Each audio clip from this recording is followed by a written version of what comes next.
पुराणों के अनुसार ब्रह्मा जी से अत्रि, अत्रि से चंद्रमा, चंद्रमा से बुध और बुध से इलानंदन पुरूरवा का जन्म हुआ। पुरूरवा से आयु, आयु से राजा नहुष और नहुष से ययाति उत्पन्न हुए। ययाति से पुरु हुए। पुरु के वंश में भरत और भरत के कुल में राजा कुरु हुए। कुरु के वंश में शांतनु का जन्म हुआ। शांतनु से गंगानंदन भीष्म उत्पन्न हुए। उनके दो छोटे भाई और थे चित्रांगद और विचित्रवीर्य। ये शांतनु से सत्यवती के गर्भ से उत्पन्न हुए थे। शांतनु के स्वर्गलोक चले जाने पर भीष्म ने अविवाहित रहकर अपने भाई विचित्रवीर्य के राज्य का पालन किया।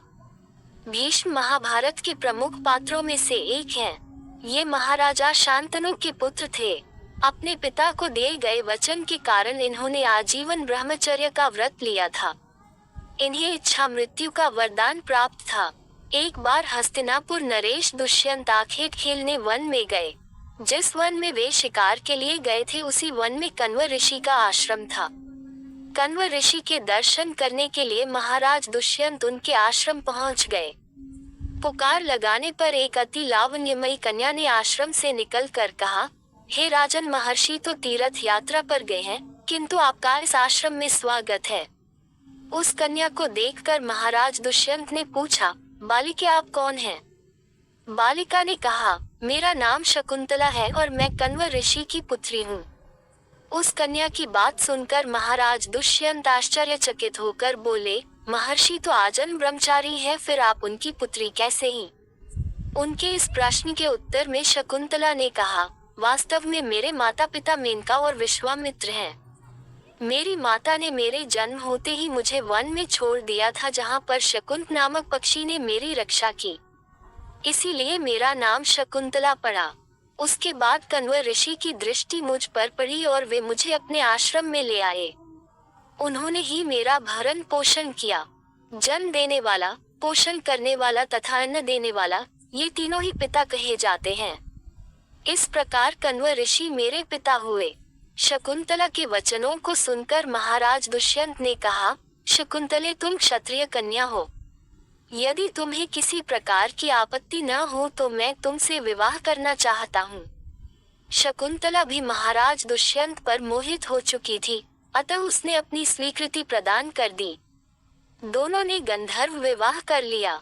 कुछ काल महाराज दुष्यंत ने शकुंतला के साथ विहार करते हुए वन में ही व्यतीत किया। फिर एक दिन वे शकुंतला से बोले, प्रियतमे, मुझे अब अपना राजकार्य देखने के लिए हस्तिनापुर प्रस्थान करना होगा। महर्षि कण्व के तीर्थ यात्रा से लौट आने पर मैं तुम्हें यहाँ से विदा कराकर अपने राजभवन में ले जाऊंगा। इतना कहकर महाराज ने शकुंतला को अपने प्रेम के प्रतीक के रूप में अपनी स्वर्ण मुद्रिका दी और हस्तिनापुर चले गए। एक दिन उसके आश्रम में दुर्वासा ऋषि पधारे। महाराज दुष्यंत के विरह में लीन होने के कारण शकुंतला को उनके आगमन का ज्ञान भी नहीं हुआ और उसने दुर्वासा ऋषि का यथोचित स्वागत सत्कार नहीं किया। दुर्वासा ऋषि ने इसे अपना अपमान समझा और क्रोधित होकर बोले, बालिके, मैं तुझे शाप देता हूँ कि जिस किसी के ध्यान में लीन होकर तूने मेरा निरादर किया है, वह तुझे भूल जाएगा। दुर्वासा ऋषि के शाप को सुनकर शकुंतला का ध्यान टूटा और वह उनके चरणों में गिरकर क्षमा प्रार्थना करने लगी। शकुंतला की क्षमा प्रार्थना से द्रवित होकर दुर्वासा ऋषि ने कहा, अच्छा, यदि तेरे पास उसका कोई प्रेम चिन्ह होगा तो उस चिन्ह को देख, उसे तेरी स्मृति हो आएगी। महाराज दुष्यंत से विवाह से शकुंतला गर्भवती हो गई थी। कुछ काल पश्चात कण्व ऋषि तीर्थ यात्रा से लौटे, तब शकुंतला ने उन्हें महाराज दुष्यंत के साथ अपने गंधर्व विवाह के विषय में बताया। इस पर महर्षि कण्व ने कहा, पुत्री, विवाहित कन्या का पिता के घर में रहना उचित नहीं है। अब तेरे पति का घर ही तेरा घर है। इतना कहकर महर्षि ने शकुंतला को अपने शिष्यों के साथ हस्तिनापुर भिजवा दिया। मार्ग में एक सरोवर में आचमन करते समय महाराज दुष्यंत की दी हुई शकुंतला की अंगूठी, जो कि प्रेम चिन्ह थी, सरोवर में ही गिर गई। उस अंगूठी को एक मछली निगल गई। महाराज दुष्यंत के पास पहुंचकर कण्व ऋषि के शिष्यों ने शकुंतला को उनके सामने खड़ी करके कहा, महाराज, शकुंतला आपकी पत्नी है, आप इसे स्वीकार करें। महाराज तो दुर्वासा ऋषि के शाप के कारण शकुंतला को विस्मृत कर चुके थे। अतः उन्होंने शकुंतला को स्वीकार नहीं किया और उस पर कुलटा होने का लांछन लगाने लगे। शकुंतला का अपमान होते ही आकाश में जोरों की बिजली कड़क उठी और सबके सामने उसकी माता मेनका उसे उठा ले गई। जिस मछली ने शकुंतला की अंगूठी को निगल लिया था, एक दिन वह एक मछुआरे के जाल में आ फंसी। जब मछुआरे ने उसे काटा तो उसकी पेट अंगूठी निकली। मछुआरे ने उस अंगूठी को महाराज दुष्यंत के पास भेंट के रूप में भेज दिया।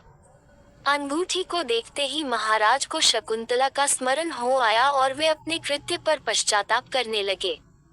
महाराज ने शकुंतला को बहुत ढूंढवाया किंतु उसका पता नहीं चला।